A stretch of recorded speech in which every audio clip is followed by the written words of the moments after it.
danjire Yonis Yasin Haji oo runtii danjiraha cusub Holland Belgium Lux wadamada la isku yiraahdo Benelux iyo EU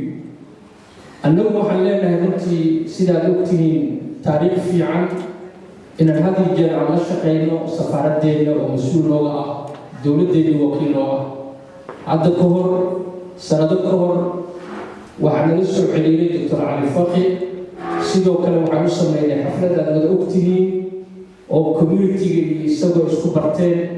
maadaama community-ga ugu ballaaran ee wadamadaas oo lagu qiyaasay 40,000 oo qof ay degan tahay waddanka Holland sidoo kale danjire Yonis markii halkan loo soo bedelay uu nala soo xiriiray jaaliyadda wuxuuna codsaday inuu jecel yahay inuu barto community-ga ama jaaliyadda Soomaalida ee waddanka Holland aad baan u soo dhaweynay runtii talaabo aad u qurux badan ay arrintaas waxaan ka shirnay guddiga dawladda waxaan go'aansanay in kulankaas aan sameeyno marka danjire soo dhawaaw waddanka Holland ku soo dhawaaw halka waxaa jooga dadkii Soomaaliyeed oo ka yimid dhammaan magaalooyinkii gobollada waddanka dadna weli way soo socdaan dadkani waa dadka community-ga hormoodka u ah dad firfircoon magaalooyinka tuulooyinkii meel walbay joogaan waa dad jecel dadkooda inay caawiyaan oo dadka baahidakooda ay ka soo dhacdo waxay isugu jiraan dad ganacsato ah dad iskoodu shaqaysta dad community-ga caawiya intaba marka inay isbarataan aaday u jecel yihiin soo dhawaaw shaqada ay hayso safaaradda aad baa loogu baahan yahay marka wada shaqayntaadu dadkan Soomaaliyeed ee hormuudka community-ga iyo dadka kaleba aaday muhiim u tahay inay isbarataan marka soo dhawaaw marka la soo dhawaaw annaguna waxaan diyaar u nahay inaan kula shaqeyno dhinaceena wixii suurtagal aad baa u mahadsantihiin safaaraddu sida aad ka warhaysaan waxaa laga qaataa baasaboorada Soomaaliya wadamo badan waxaa lagu soo rogay sharci ah meeshii farbarayka quranka ama sharciga deganaanshaha ka qaadanayeen in baasaboorka loo saaro horta waa mid waa sharci maxaa yeele baasaboorka Soomaaliga ayaa ku shaqeynaya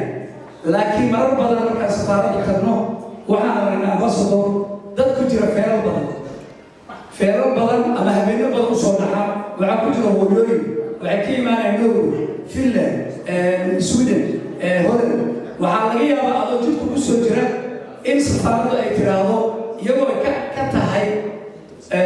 xumaana ka ahayn inay tiraahdo iska laabo berinta bay imaan kartaa waxaan rabnaa marka aan safiir ka codsanayna annaga waxaan joognaa wadamo isla xisaabtaba macnaheeduna ay tahay in brotokoolka lagu dhaqmaayo safaaradda uu noqdo mid rasmi ah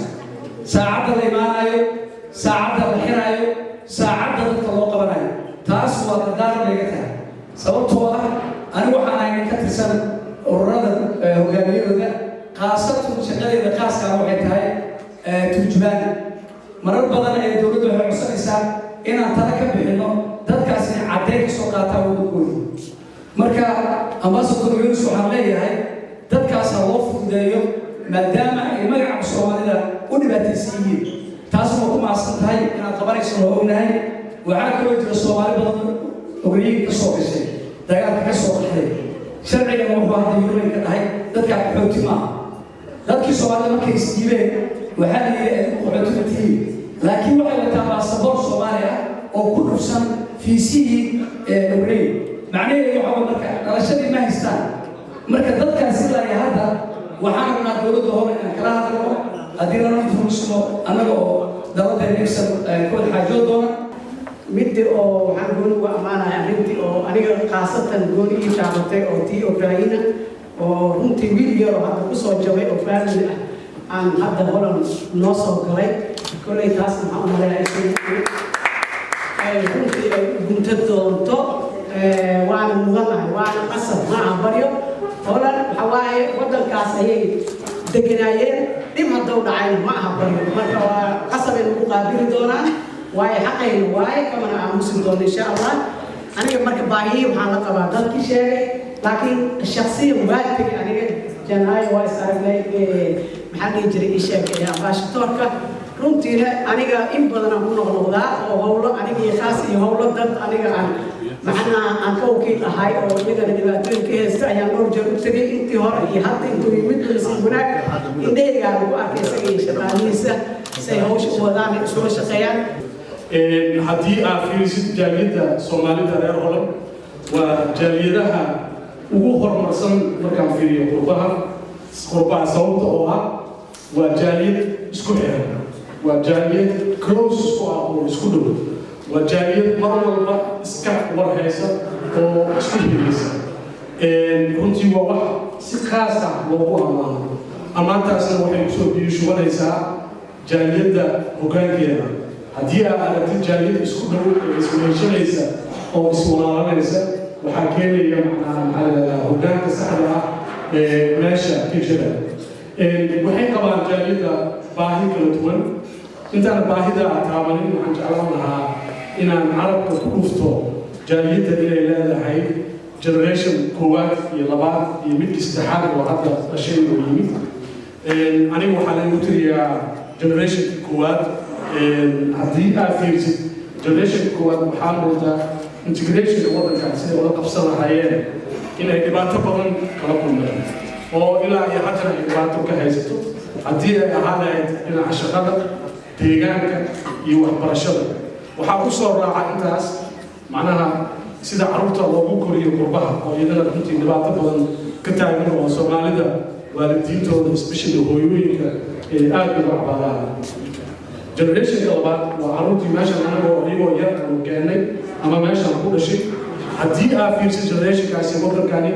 runtii waa dad aan ku noqon karno maxaa la yidhaahdaa proud inaan kalsooni weyn ku qabno badankood waxay noqdeen dad wax bartay maanta magaalada waddankan Holland waxaad ugu imaanaysaa dhaqaatiir Soomaali ah waxaad ugu imaanaysaa hooyado Soomaali ah waxaad ugu imaanaysaa dad economistiyaal Soomaali ah macnaha field kasta oo wax la barto oo wax laga qabto dadka Soomaalida ah ee meeshan joogaan runtii aad bay uga muuqdaan jiilka saddexaad ee carruurteena waxaan ku qabnaa kalsooni weyn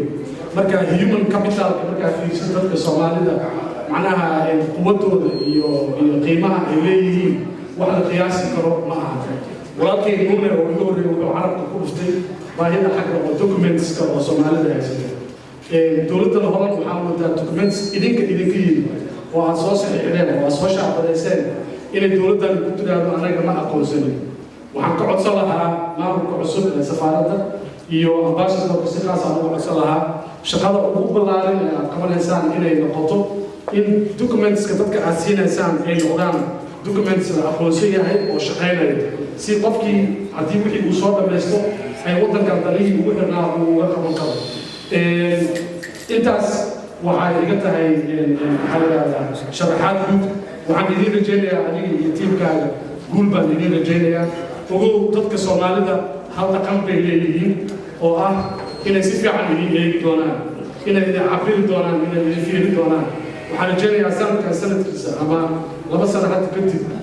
haddii kulankaan oo kale aan isugu imaano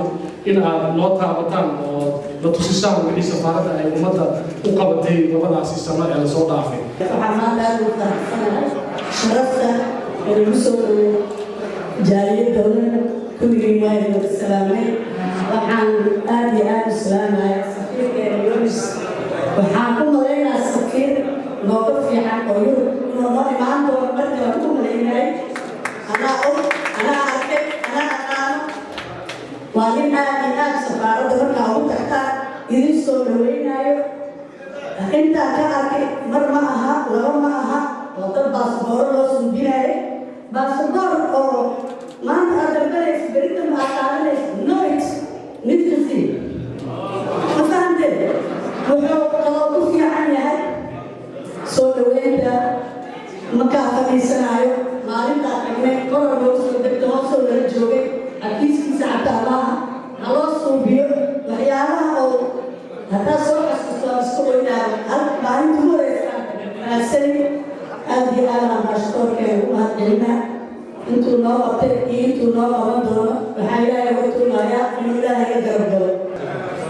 waxaan horta maanta inta ay sharafin tahay inaan kasoo qayb galo xafladdii loo qabtay سفير الخارجة مستر يونس رنعتي محمد لاي قليلا لكن ما دام أنا كسوش في حل مسؤول أمام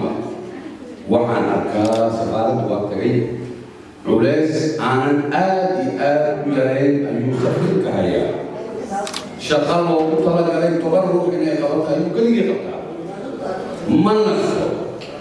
أنت تعرف أنه كجبال وقف ولي وتجلم وجعلها إنه غني مركا وحان ليه كم ما أهان يستقبل شهادي سألوا كتبين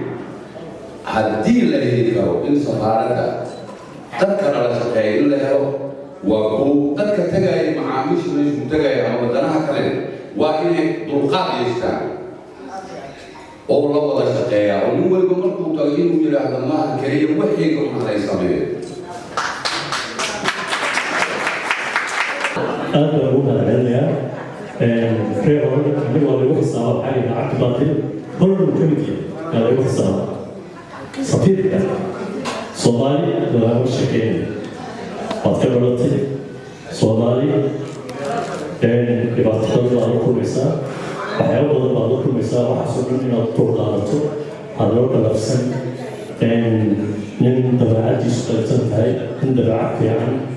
marka waxaa soo dhan inaad dulqaadato kolley dulqaadkeedna waad leedahay waanana uga baahnay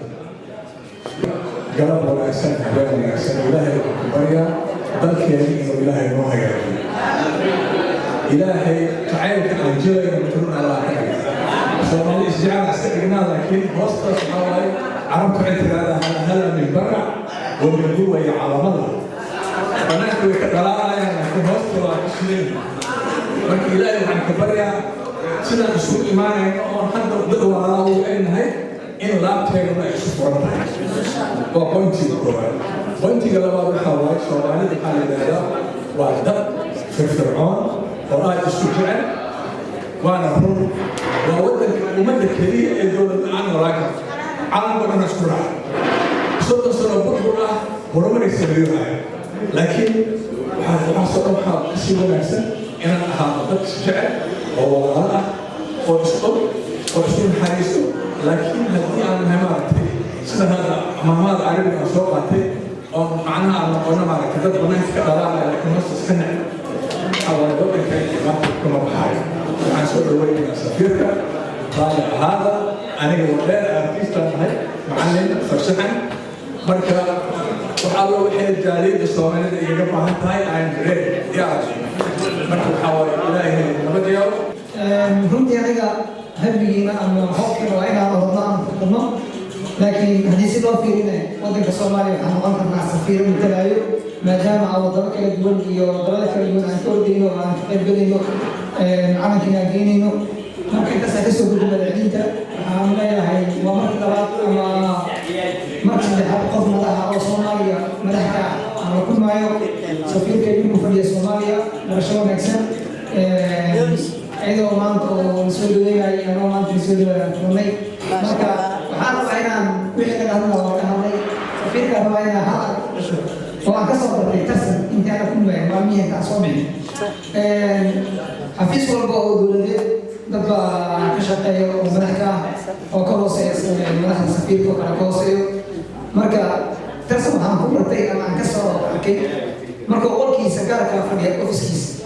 markii qolka meeting qolka oo waiting dadka fadhiistaan uu soo baxayaa after 5 minutes 10 minutes waynaga xulayaa ay fadhiyo intaas ma ka cabayaa qof Soomaaliyeed inuu tuu imaado waqti meesha uu loo soo gudbin waayo marka لا تصل إيران من صوماليا وحين هاي مصر أو هذا مصر هاي أسبوعين مصر وطبعا لي أسبوع سوري تطلع ضد ولا باها تبقى حاجة مكتوبة أنت مكتوبة ما مكتوبة هذا عالم لي عالم الصومالي وبين توقعي من مصر وين هي حاطة مكتوبة بريسلينكي صوماليا أو أنت جروب مكتوبة لي جروب أنا لو كنت بين وحي جروبنا وقبلها وحي جايين معنا دايما نقول أيوة kula hadlaa waxaan ku jiraa waxaan go'aan ka taasafada baasaboor Soomaaliya inta ku leedahay waa dhacay isboonsiyada waa waxaan safiir ka daaray ina waxa la sheegay wuxuu yiri in Allah uu madaxweynaha hore Soomaaliya isku jira askar Soomaaliya ya maxamed jabbar madaxweynaha kormeer ku socda ayuu ninkii hore calaaqad badan lahayd saaxiibkiisa askarta Soomaaliya waxay beddelay ahaa marka kormeerka la soo gaadhiyo maxaa ku qabtaa أنا مدحوني أخي ما هو أنا مدحوني أنا أخي ما هو أنا فكسفك على السلام وحي وافدني السلام عليكم السفير عصور أمباسادور يونس وحدنا السودوا وما شيء مثل شيء كرو بس وحنا على هاي أنا نحب خصوصي هذا المرة من خصوصياته حديث النبي محمد صلى الله عليه وسلم ونشر كلكم راع وكل راع مسؤول عن رعيته. أمباسادور يونس كل جيل عنا جالين الصومالية راعي عنا هاي مركا وحال ودعينا هاي ومسؤولية وقصة هاي أنا أتفسر بحر إن شاء الله إلى هذا كم كارجو مرة مرسل حسودو. بسم الله الحمد لله وحده والصلاة والسلام على من لا نبي بعد. ما هذه أمان وجدين إلى الله وحقول هي وهذا ورمها النيا جميعتي سوق الساعتين وأفسن يوجد كتير كيف كلها أو إن one umbrella سوي ما كان جديدية يعني مسؤول تنقل أو يسوس الدنيا وكلية يسوس الدنيا صغير هذا كذب كلن كان مانتا وكنت الجملة بسيط عن مغني السياسة يسلمات الانتباه سواء وحي صومرتي إلى أباء كلا فرسان وحان دن المجرين تاسو وقت إلى صدن سنة قبل كلامه لكن ما أنت سيدا ما ويهنجر إلهي ونغسي بالغالية انت بدأ إلهي ونغسي بالغالية عندنا نفسه الموضوع جاليتنا غير هولند وقت هولند وحروب تريا جاليتها هو في فرعون حاجة وحبر الشدة ما يروح ريفلكشن نوع تذكر في الصومالية وانتو بدن كي هولند هاو تجي يجيبوا لنا هوكلا بسان كأسف كل مرة عارفني غير هولند taas idinla cusub bay runtiina gelisay taa waxaa kaloo dheer inaad Soomaaliya ku leedihiin umbrella idin midaysan oo aad ku midaysan tihiin oo tasiilaadkii safaaradiina oo xagga ku taala kaga baahantihiin idin fursa oo la yidhaahdo maaragtay guriga Orange daan marka midda kaloo dheer waxaa weeye عدالتين وحكمنا أو عن إنكافي دون مستقبلك مغالوينك مقدشو واتقانان وهذا وكونجستد حاجة ترافيك لكن بس إلى مرتين الدين طبعا وأنا كنت متعدي إلى هذه الموضوع مرة نوصل الموضوع أنا يقول يوسف أنا سيكون بابا وعلى هاي سفير تونا أي سومالي وصل السطحي وصولين كبنجم نيدرلاندز إيه لوكسمبورغ for the School of Economics European Union تم سفارة إذا كنت غير هولند إيجابية waayo safaaradda idinkaa had iyo jeer u istaagi jiray garabna siin jiray agabkayaa qeyb ka mid ah reer Holland baa loo aaneynaya safiirkii hore saa u soo dhaweysay iyo wuxuu wanaag idinkala kulmay walow intooda badan aan la fulin laakiin taa iyadu waa jirtaa midda xigta safaaradda Soomaaliya ay ku leedahay boqortooyada Belgium 70 markaanu ahayn waad garan kartaan dal oo aad maaragtay u hanweynaa adduunka markaa ka horreeyay Afrika inteeda badan gurigii residensiga iyo safaaradda intaba burbur dabadeed qof waliba meel ka dhaca safaaraddii iyo gurigana dadkaas ay la mid taho kale iyagoo wax usoo gurmada ma leh waa tanabi muuse yiri maaragtay inay dacwatu qoomin bayna wa nahaara safiirkii hore waa sameeyey wax ka aqaada male midka xigoo aniga aan ahay hadda kii tobnaad ah waxaan ugu imi dhaxal uguma imi waxaan ugu imi waxaan anigu samaynayo oo bilow ah laakiin la socda aniga waxaan sitaa calanka Soomaaliya taas ay ku dhalisay inaan go'aan gaar qaato oo meeshaas sharafteeda iyo waxaan ka qaban karo keeno waan insha Allah waan rabnaa adigu safaaradda waa ka adkaanay oo hadda safaarad aan ugu yeerayo mar safaaraddu iyada isku filan iyo dowladda oo hadda rabta inay xaqiiso laakiin gurigii residensiga ahaa oo aan lahayn oo 1 acre ah oo dhul aan la heli karin ah baa qof waliba oo municipality-ga dhulka ku yaala ku dhegay oo leeyihiin waxaasaa jira ceebta safiirka keliya kuma dhacayso qof waliba Soomaaliya haddii arkaan waa walaalahaas marka insha Allah taas baa hadda noogu daran idinkaan idinkala mid ahay taas waxaan keliya badan guddoomiye waa ogyahay cali waare nin waliba tiisa mashquulisay marka insha Allah usoo noqonayna safaaradda waa hanaanka dowladnimo ee aanu haysano ku dhexaysano la socda Soomaaliya wax yar haddaan idinku celiyo dowladda Soomaaliya taagan hadda waxay ahmiyad siinaysaa oo gaar waa sovereignty-ga territorial integrity-ga political independence-ga iyo unity intaa wax ka baxsan oo maaragtay oo qof territory ku ciyaaraya ama sovereignty-ga ama hay'addeena ku ciyaaraya dadkaas oo dhan warkaas waa joojiyay hadda waa soo miirsanay waxaan cib saqiirka anaga raadsan kara anaga heli kara waa badana ilaahay waan human capital bale marka taas oo dhan meel iska dhigna focus-keenu meesha saaran waqtigan hadda aan idinla hadlayo Soomaaliya waxay doonaysaa 23-ga iyo 2023-25 inay kursiga ka heshay UN-ka non-permanent seat-ka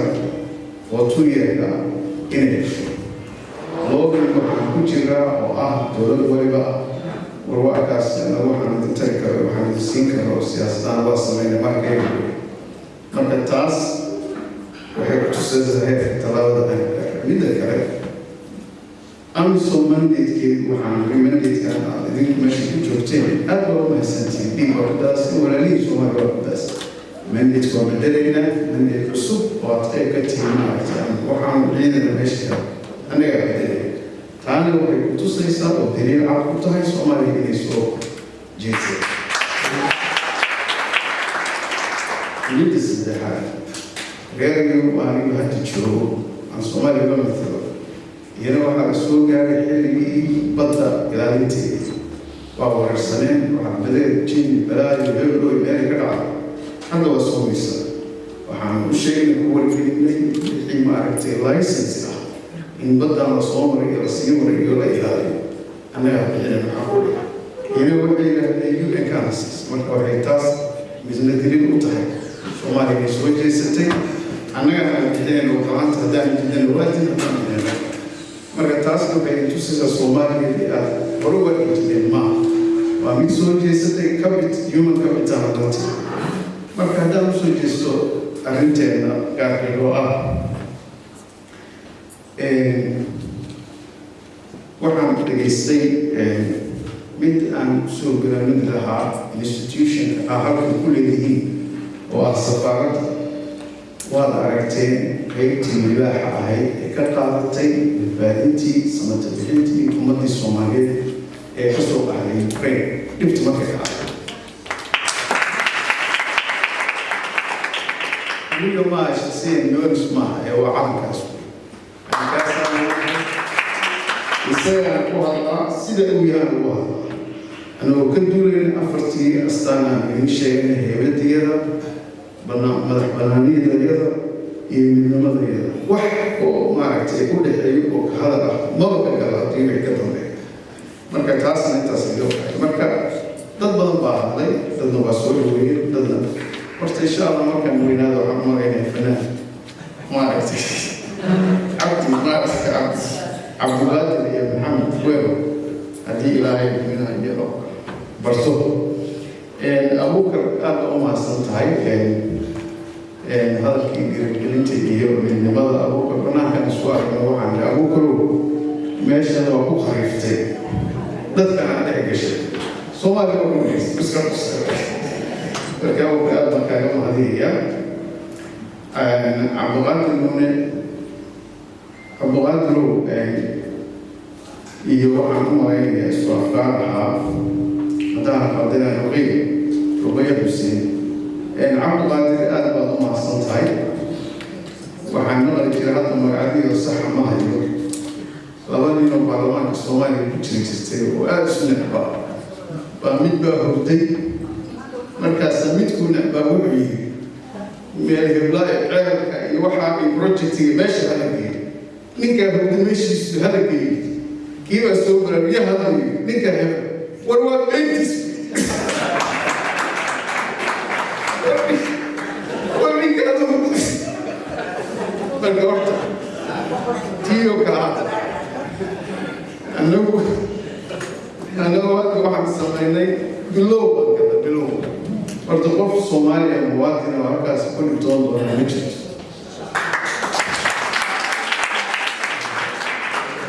hooye iyo aabe iyo qof kale oo culus waxbarkooda wadaa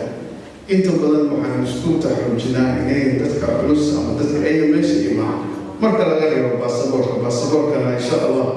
waan ku daba joognaa oo waxay noo iman doonaan agaasimaha immigration oo raba maaragtay benefits inuu kala shaqeeyo baasaboorka serviceka ah iyo midka siyaasiga ah yurub way yimaadaan aqoonsigaas marka wuxuu ka socdaa benefits way hormuud ku tahay belgium marka wax badan baa jira insha allah taa markay dhacdo dadka maaragtay naafada ah dadka waayeelka ah inaana lagu dhimo inay yimaadaan qaab kalan hadda fox way laakiin adeeg iyaguna waa dad muslimiin baan nahay dhalinyaraan nahay marka waqti aan qof kaga qaado maaragtay oo wareejiya maba hayaba okay midda axmed mahadsan soo dhaweyntaadii ruqayda isna iyadana maaragtay xaqiiqada jirto runtii way taabatay iyadoo waxaan u malaynayaa dhawaan bay tegtay ruqayda iyo ballanta ruqayda waxaan u malaynayaa ballanta inay ka hadso ruqayda ooda canjeera si u kala sareysaa loo kala waayo hadda hadalka halkan ka iraahdo wuu baxayaa banaanku aadaya annagu waa hore hadalkayga waxaan kusoo gaabay meel aan wax ka dhaxla ma helin marka mana qaybsami karo laakiin alxamdulilah ballantu way jirtaa shaqaalena waa joogaan oo mutadawacanimo u shaqeeyeen ogaada odaygii madaxweynaha ka ahaan jira maraykanka john f kennedy hadalkiisii hadal weyn adduunka oo dhan galay uu noqday oo dhexalgala runtii annagana khaasatan waa noo ah hadal qiimo leh war ku fekerin in waddankaaga wax kuu qabatee ku feker inaad waddankaaga u qabato marka fadlan ugarkaa ka duula sababtoo annaga priority waa bedela waa sovereignty, integrity, political independence, territorial integrity iyo unity. taas waxaan ahayn oo dan noo ah ma jirto. waa ka soo gudbay wasaas annaga haddaan beenta iska dhigno safaaradda waqtigan xaadirka ah waxay qaban karin waxay u bandhigtaa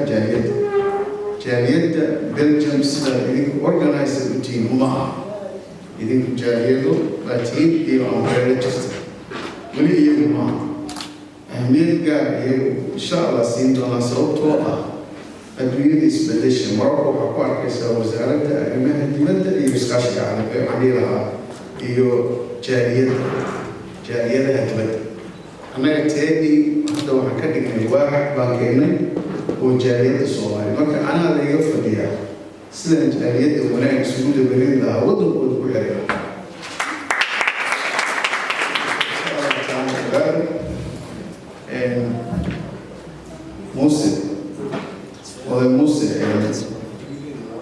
Mose hadalkii John F. Kennedy isagaa ka dhawaajay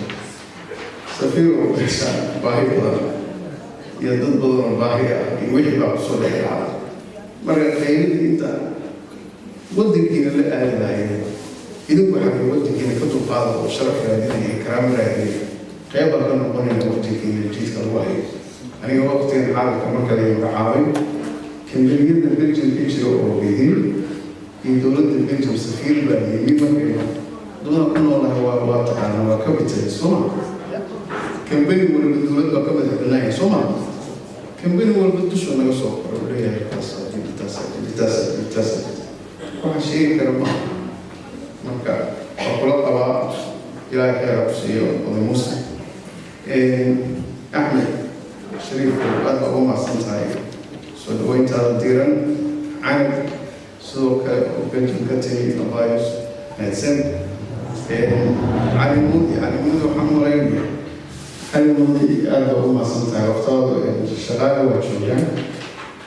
baaxadda iyo mawjadda ay safaaradda looga baahan yahay baa ka badan waqtigaan haddaynu 5 qof oo geeri ah baa dhex fadhida oo Soomaaliya waddankaan yidhaahda Greeka oo aan rabaa haddaan ay warqad ku xiran waa inaan u buuro marka Poland iyo Ukraine xuduudana laba gabdhood oo dhalinyaro ahaa baa ilaa hadda soo bixi waaya inaan rabo inaan u buuro talaadada marka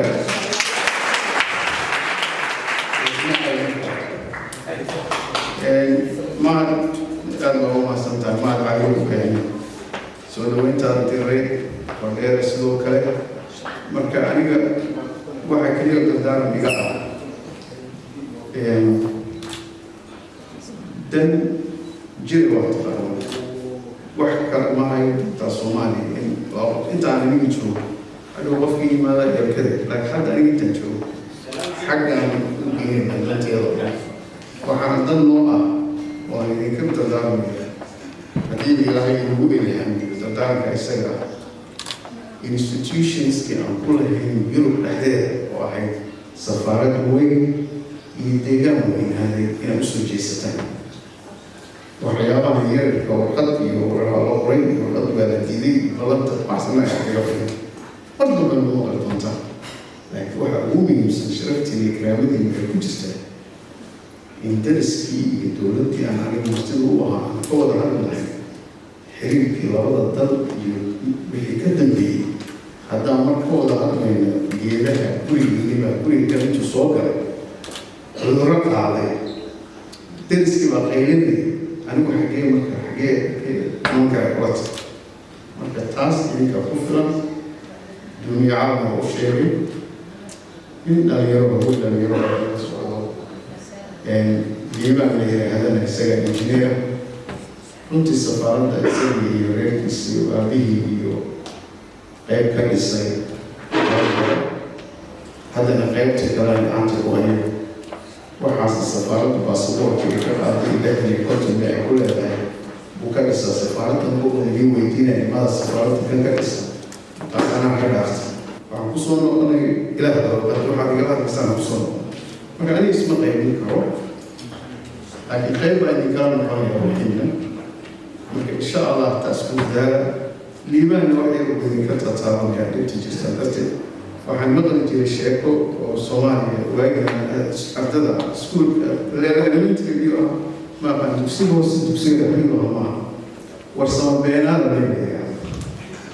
warsama beenaada mar walba wuxuu u yeeri jiray maaragta warwaa wareeg waraawaxa maaragta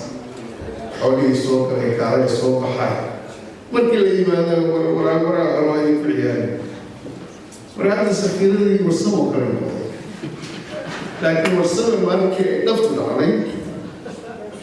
oo dhaftu loo qabtay waraabihii yimid oo xoolihii la laynayay yiri waa wareeg xoolihii waa lay waraawa markaasaa la yiri warsamo weeyaan dheg jara loo siin anigii qaybay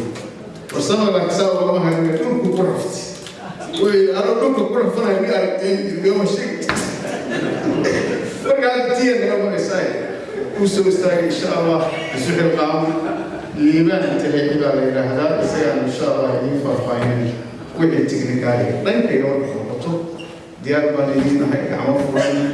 unfair trade access oo aan la joojinayn anagoo dadkaan u dhowyahay xilligii dadka laga dukayo ma fiiskayga ma jirto waxaasi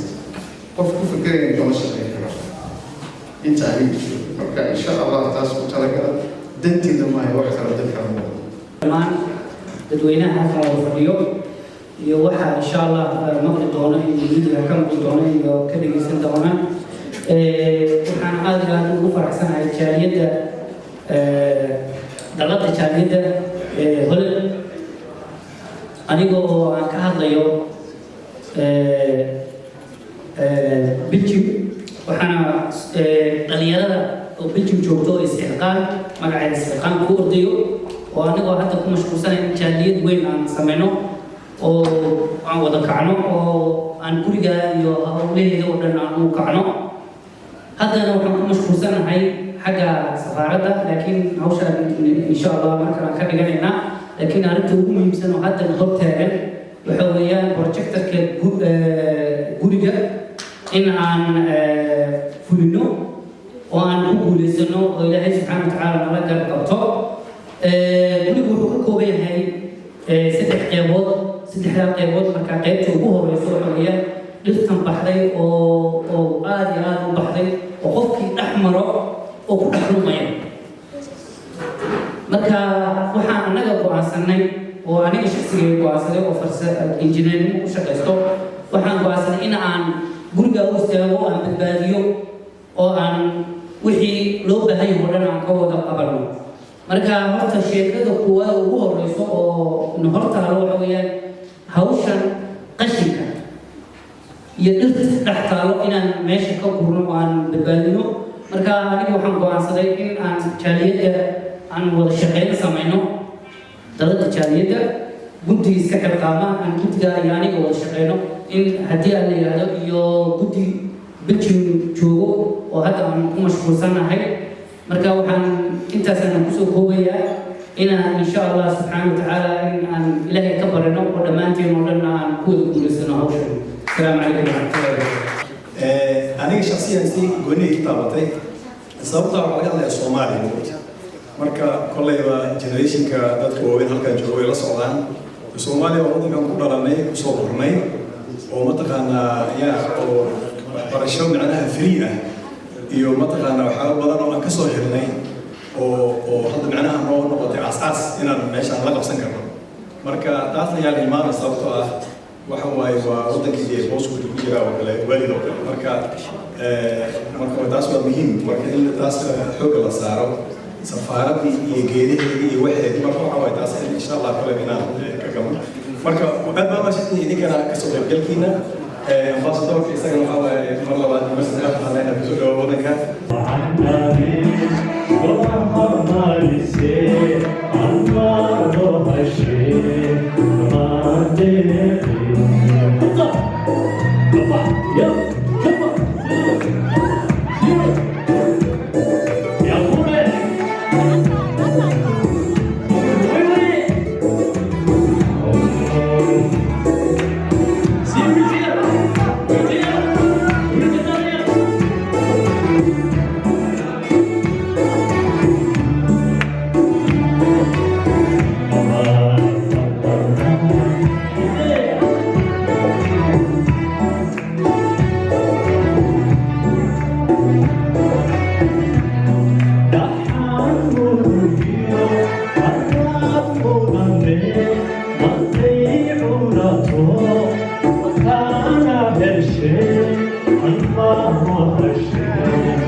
Kaya